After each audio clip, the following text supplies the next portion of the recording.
Chapter 1, Your Verbal Maps. What is straight thinking? What will it do for you? Straight thinking will tend to make your foresight as good as your hindsight. Clear thinking helps you to predict the future. It enables you to make plans that will get you what you want out of life. Suppose you were starting out on a weekend trip to your favorite lake. You get one of the latest road maps and pick the best looking route. But when you are a little beyond Plankerville, you find that road repairs make you detour through 30 miles of the dustiest dirt road you've ever breathed. You feel hot and grimy, and the polish job on your car is shot. Why did you get fouled up? The map on which you relied did not represent the territory adequately. Last week, it may have represented the territory quite well, but that does not help get the dust out of your ears now. At the time you used it, your map lacked predictability. Whenever you use maps that do not adequately represent the territory, maps that have poor predictability, you will not get what you want. Bad maps will lead you to anything from minor annoyance to sudden death, depending upon the nature of the situation. One of the best ways to understand the problem of straight thinking is to think in terms of maps. Throughout this book, we're going to use the term verbal map. So let's get acquainted with it right now. A verbal map is simply a map or a quote-unquote picture drawn with words. A reliable verbal map represents the territory adequately. A bad verbal map lies to you about the territory. For example, if I say, mosquitoes breed in standing water, I have made a verbal map that represents the territory. If someone tells you, female canaries sing, he has given you an incorrect map that will mislead you if you rely upon it. Every time you open your mouth to let out words, you are making a verbal map. If you tell Junior, George Washington was the first president of the United States, you are making a map of territory that existed over a century ago. If Henry Brown says, beginning next year, I will definitely cut out smoking, he is making a verbal map of future territories. If he stops smoking, as the map says, it represents the actual territory. Otherwise, no. When I say, my big toe hurts, I am making a verbal map of some territory that I alone am able to survey. I am mapping territory within my own body. If I say, I am very disappointed, I am again mapping territory within me, my feelings. All the knowledge and memories which we have filed away in our heads may be regarded as mental maps. All the thousands of words we shoot at each other every day may be regarded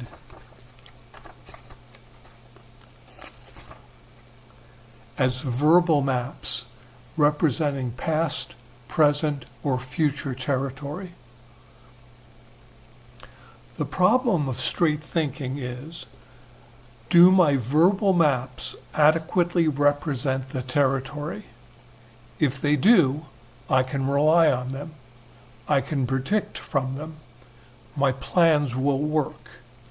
If my verbal maps do not represent the territory, trouble lurks ahead.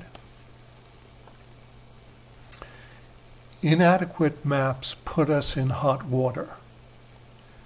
Tim McCarthy was hit by a truck, and the first report of the doctor was discouraging. "I'm afraid your husband doesn't have long to live," he told Tim's wife. "I'll come again tomorrow." The next day, the doctor's report was still gloomy. But when the doctor called a third time, the patient was rallying, and on the fourth day, he was out of danger. "Well, missus," the doctor said, "Tim is going to pull through all right." "Puts me in a bit of a hole, though," said the woman. "I've gone and sold all his clothes for funeral expenses." Whenever we act on maps that do not adequately represent the territory, it puts us in a bit of a hole. In everything we do, we need adequate verbal maps. If we make a mistake in our checking account and think the balance is $352 when it is only $241.50, some of our checks are going to bounce. The map in our checkbook must adequately represent the funds in our account if we are to avoid trouble. If the gas gauge in our car says half full when our tank is about empty, it does not map the territory very well. If we rely on it, our blood pressure is going up, especially if we want to get somewhere in a hurry. Don't buy that map. Some people find it profitable to mislead us with inaccurate verbal maps. A house hunter who had just got off a train said to a boy near the station, "Son, I'm looking for Mr. Wilson's new block of semi-detached cottages. How far are they from here?" "About 20 minutes walk." "20 minutes!" exclaimed the house hunter. "Nonsense. The advertisement says only 5. "Well," drawled the boy, "you can believe me or you can believe the ad, but I ain't trying to make a sale." The disappointing sagas of quack medicines, miraculous toothpaste that clean our teeth by grinding off enamel, confidence and skin games, phony get-rich-quick schemes, lost manhood cures, and the gasoline mileage car salesman claim all warn us that if we want to avoid disappointment, we must inquire closely into the reliability of the verbal maps people give us. Some men were gathered around the stove in the village store, discussing the way Farmer Silas Perkins was so economical with the truth. At the end of the discussion, his next-door neighbor spoke up. "Well, maybe Si ain't such an awful liar, but around our way, when feeding time comes, he has to get someone else to call his hogs for him." Even animals want maps that represent the territory. To enjoy the confidence of animals or human beings, we must make maps that jibe with the actual territory. A liar is not believed even when he tells the truth, and the truth can be described simply as a verbal map that represents the territory.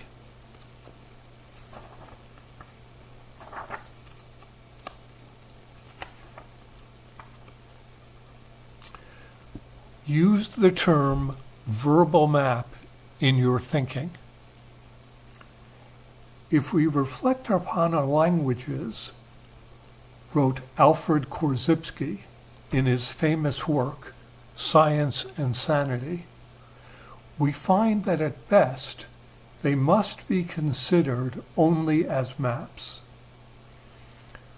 We are going to cut through a lot of scholarly underbrush, by describing straight thinking as simply making maps that adequately represent the territory. As you get into this book, you will see what a useful approach this is. Begin right now to use the idea of the verbal map in your thinking. Instead of saying, Junior, tell the truth, say, Junior, make your maps represent the territory. At the office, you can say to yourself, when I make that report to the boss on what our competitors are doing, my verbal maps must adequately represent the territory. Otherwise, we can't plan effectively. At home, you might say, the verbal maps given me by the garbage man were lousy. He said he would be here Tuesday. Now it's Wednesday afternoon, and the can is so full the top won't go on. When we actually begin to think in terms of making adequate verbal maps, it will be much easier for us to apply the principles set forth in this book. You will be surprised at how much the simple idea of verbal mapping can help you once you have used it enough to explore its possibilities. Why accurate maps may not be good enough. You may have wondered why so much emphasis has been put upon quote-unquote adequate verbal maps. The word adequate has been carefully chosen. A verbal map may be considered strictly accurate, and yet for our purposes be quite inadequate and misleading. For example, Bob had fished all day without any luck. On his way home, he went to Captain Tom's fish market and said, Tom, pick out 5 of your biggest fish and toss them to me. You mean throw them? Yes, just throw them over to me one at a time so I can tell the family I caught them. I may be a poor fisherman, but I'm no liar. Some people might say our fisherman was making an accurate verbal map if he said he caught the fish, but no one would insist it was an adequate verbal map.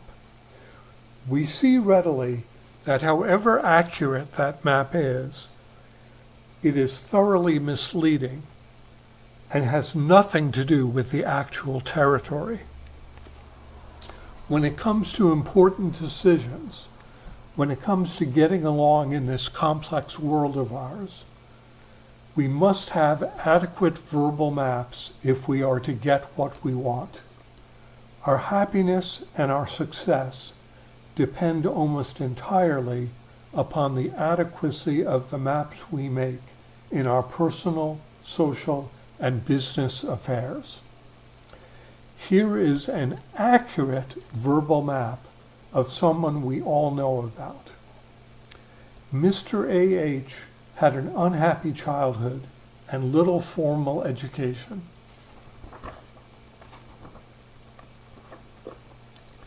His ambition to become an artist was bitterly opposed by his father. Although self-educated, he became the author of a book, the sales of which in his country ranked next to the Bible.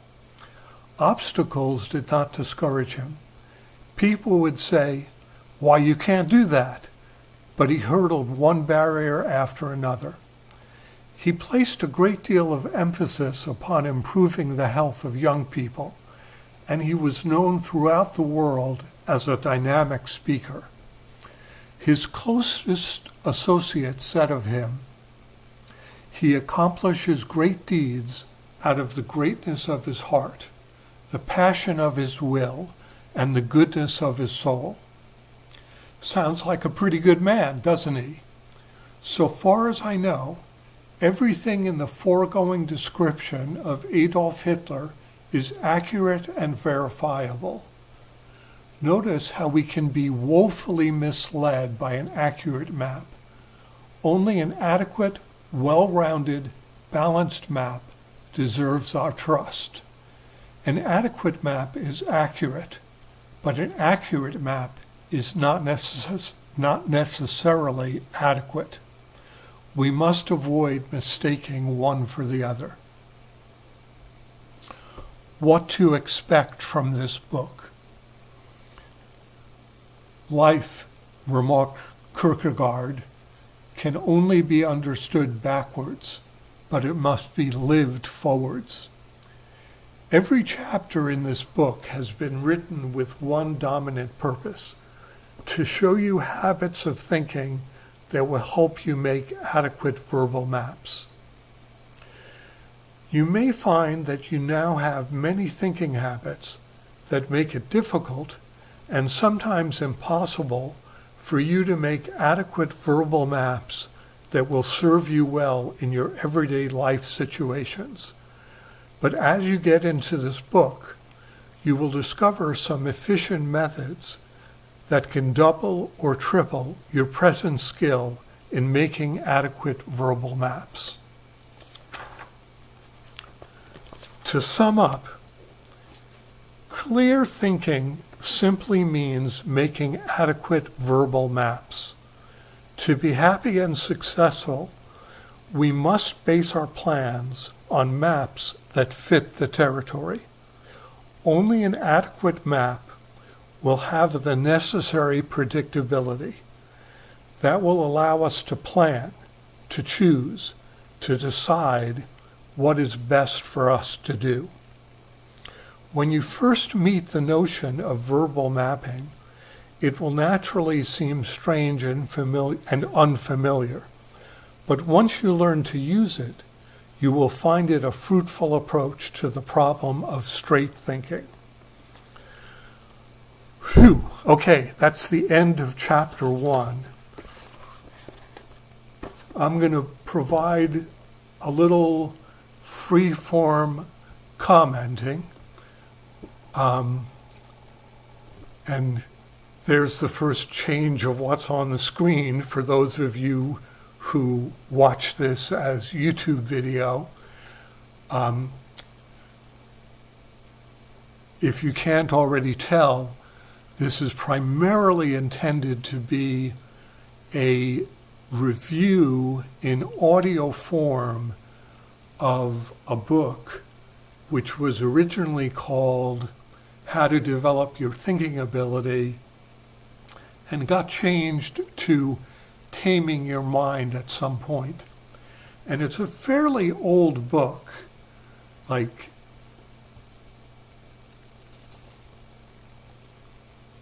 I'm looking for the copyright information now. So the original book, How to Develop Your Thinking Ability, is from about 1950. Well, actually, 1950 exactly. And Taming Your Mind is copyright 1975.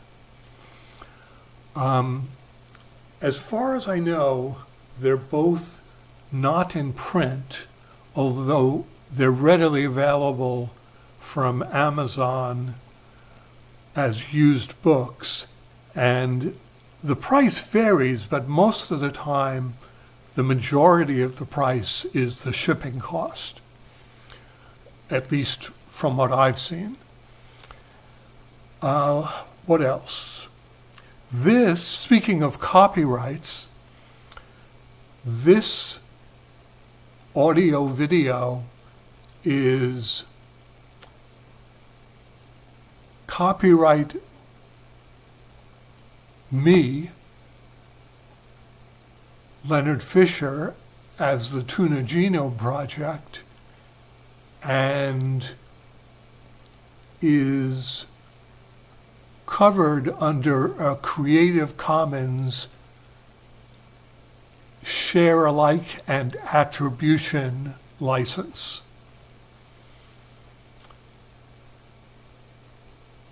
I'm going to go back to the link to the text of Science and Sanity. If you are interested, I'll try to do a similar reading into audio and review of Science and Sanity. This link will let you go to the text as a PDF file. I would suggest just starting with chapter 1 and skipping all the forewords and prefaces, because there are about 250 pages of them, and most people kind of give up there. It's much better if you just start with Korzybski trying to explain his own work.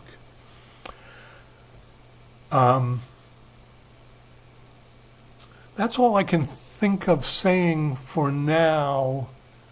I'm not sure what YouTube will give me in terms of being able to edit and put comments on this.